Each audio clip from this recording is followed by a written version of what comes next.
Hello and welcome to Kumar 85। बच्चों, आज मैं फिर से हाजिर हूँ मिशन बुनियाद का मैथ्स का वर्कशीट लेकर के। यहाँ लिखा है संख्याओं से खेल, और इसमें दिन है 29 और 23। मतलब इसको कंप्लीट करने से पहले आप सभी से एक रिक्वेस्ट है कि इस चैनल को सब्सक्राइब जरूर कर लें और बेल आइकन को प्रेस कर दें ताकि इस तरह की वीडियोस की नोटिफिकेशन आपको मिलता रहे। और मैं इसी तरह के कंटेंट एनसीईआरटी से रिलेटेड और गवर्नमेंट स्कूल से रिलेटेड सारी वीडियोस बनाता रहता हूँ ताकि आप लोगों को बुक्स में एग्जाम्स में हेल्प मिल सके। तो चलिए इसको शुरू करते हैं। और पहला प्रश्न यहाँ पे लिखा गया कि नीचे दी गई संख्याओं को पूछे गए क्रम के अनुसार लिखें। मतलब क्या है इसका कि पूछे गए यानी कि यहाँ पढ़ते हैं बढ़ते क्रम में और घटते क्रम में। तो ये संख्या लिखिए, एक दो जो भी नंबर्स लिखे कि यहाँ पे 4, 16, 21, 33, 52 और 9। इन्हीं संख्याओं को क्या करना, पहले बढ़ते क्रम में लिखना, फिर उसके बाद घटते क्रम में लिखना। तो बच्चों, आई होप आप लोगों को थोड़ा थोड़ा समझ में आ गया होगी कि बढ़ते क्रम का मतलब क्या होता है कि पहले हम सबसे छोटा संख्या लिखते हैं, जैसे कि 4 के बाद छोटा यहाँ पे नंबर है 9, देख सकते हो यहाँ पे, ठीक है। 9 के बाद यहाँ पे है 16, सबसे जो छोटा है। 16 के बाद है 21, 21 के बाद 33, ओके, 33 के बाद 57। मतलब इसमें क्या होता है, बढ़ते क्रम में सबसे पहले छोटा आता है, फिर लास्ट में सबसे बड़ा नंबर आता है। ओके, घटते क्रम में इसका अपोजिट उल्टा हो जाएगा। तो अब इसमें देखने की जरूरत नहीं, डायरेक्ट जो यहाँ पे बढ़ते क्रम में इसका बिल्कुल उल्टा लिख लो, यानी कि 57 पहले आएगा, फिर 33 आएगा, फिर 21 आएगा, फिर 16, 9 और 4। इसमें होता है कि पहले फिर उसके बाद घटते क्रम में पहले सबसे बड़ा, लास्ट में सबसे छोटा नंबर आ जाता है। ओके, तो ये थे, इस तरह से आपको करने थे।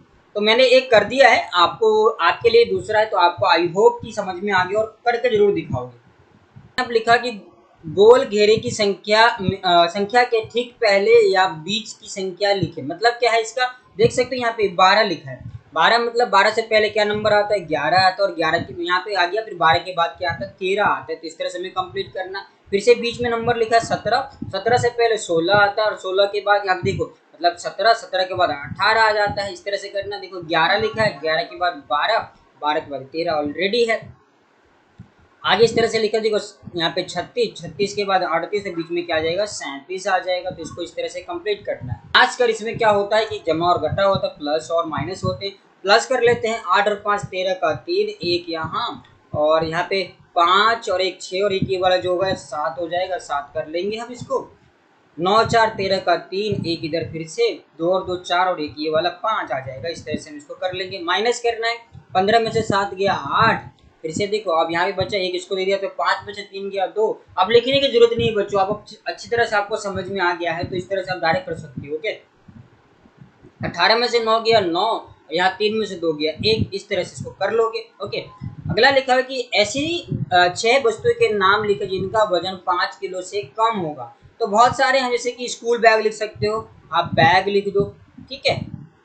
बैग लिख दो, आप लिख सकते हो पानी की बोतल, बोतल लिख दो, वाटर बॉटल जो होता है, पानी की बोतल लिख देना।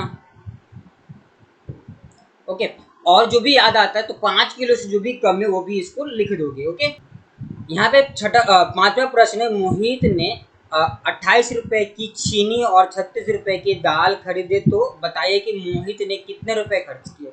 तो प्लस करना है, मतलब दोनों जोड़कर बताना है कि कितने रुपए। तो 28 प्लस 36 दोनों को जोड़ दो, 8 और 6 14 का 4, एक यहाँ 3 और 2 5, और एक ये 6, यानी कि 64 रुपए।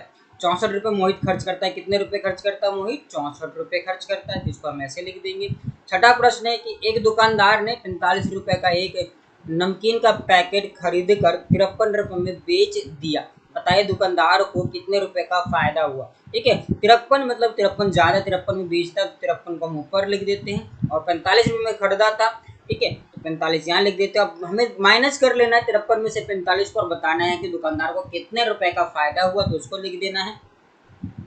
देखो 13 में से 5 गया 8, ठीक है, और यहाँ पे 4 में से, यानी कि 4 में से 4 को किसको दे दिया, तो 4 में से 4 गया 0, यानी कि उसको 8 रुपए का फायदा होता है। कितने रुपए का, 8 रुपए का फायदा होता है दुकानदार।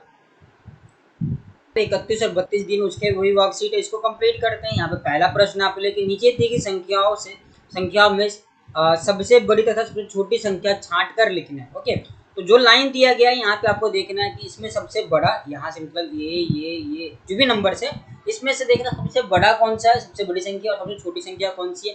देखो तो मैं देखूँ सब यहाँ पे देख 16, 43, 37 और 11, इसमें सबसे बड़ी संख्या यहाँ पे 43 है, तो 43 सबसे बड़ी है, यहाँ लिख देते हैं। सबसे छोटी संख्या यहाँ पे 11 है, 11 लिख देते हैं। इसमें देखो सबसे बड़ी संख्या 55 है, 55 लिख दिया हमने, ठीक है। सबसे छोटी संख्या यहाँ पे 27 है, 27 लिख देते हैं। सबसे बड़ी संख्या यहाँ पे देखो क्या 41 है, 41 लिख दो। और सबसे छोटी संख्या 19 है, इसको लिख देते हैं। इसमें सबसे बड़ा 57 57 है, 57 लिख दिया। और सबसे छोटा 18 है, तो इसको लिख देता है। इस तरह से ये भी पूरा होता है। दूसरा प्रश्न यहाँ पे लिखा है क्रम को पूरा करें, 1 2 3 तो 4 5, तो यहाँ पे देखो 6 5 4, उल्टा कर, मतलब घटते क्रम में अब घट रहा है यहाँ पे, तो 3 2 5 12, देखो यहाँ पे 5 के बाद 7 जोड़ दिया, प्लस कितना हो गया 7, तो 12 हो गया, प्लस 7 19, 19 में आप प्लस 7 कर देंगे तो 19 और 7 हो जाएगा 26, 26 प्लस 7 कर देंगे, देखो तो कितना हो जाएगा 33 हो जाएगा। इस तरह से कर लोगे। अब देखो यहाँ पे 19 था, 19 पर 18, 18 के बाद 17, 17 के बाद 16, 16 के बाद कितना हो जाएगा माइनस हो रहा है तो 15, ओके।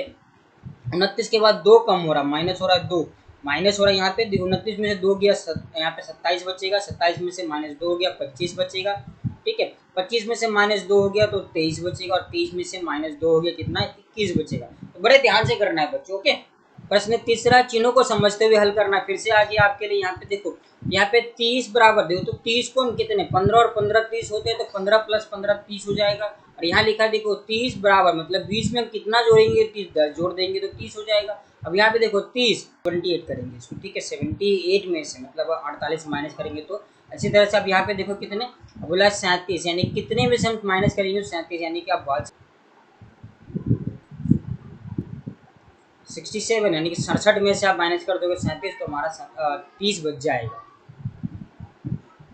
अगला है कि यहाँ पे चौथा, पता करो और लिखो कि आपके मोहल्ले में 50 साल से अधिक उम्र कितने लोग हैं, तो आप पता करके लिख सकते हो। अगर पता तो भी लिख सकते हो, ठीक है। तो ये आपको खुद करने हैं। पता करके आपके मोहल्ले में 20 साल से कम, तो ये भी आप गिनकर आपको अंदाजन लिख लेना है। और अगला है पता करें आपके मोहल्ले में कुल कितनी बिल्डिंग है, तो वो भी आप इसको खुद से लिखोगे।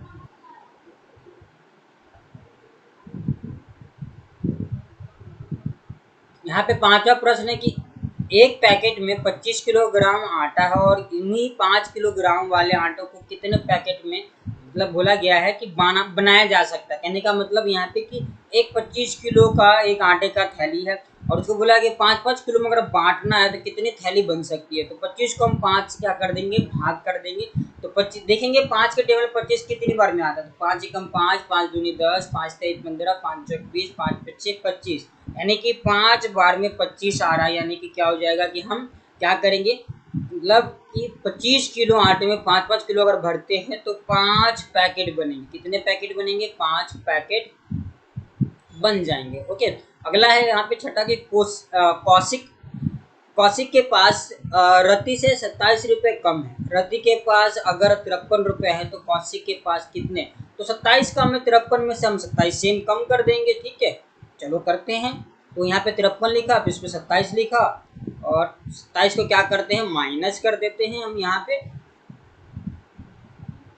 चलो तो 13 में 7 गया 6, 5 में से 2 गया, मतलब 5, 4 में से 2 गया 2, यानी कि 26 रुपये उसके पास कम है, ओके। तो इस तरह से कौशिक के पास कितने रुपए होंगे, तो 26 रुपये, ओके। इस तरह से आपको कंप्लीट कर लेना है। तो थैंक यू बच्चों, यहाँ भी है आपके कंप्लीट होते हैं।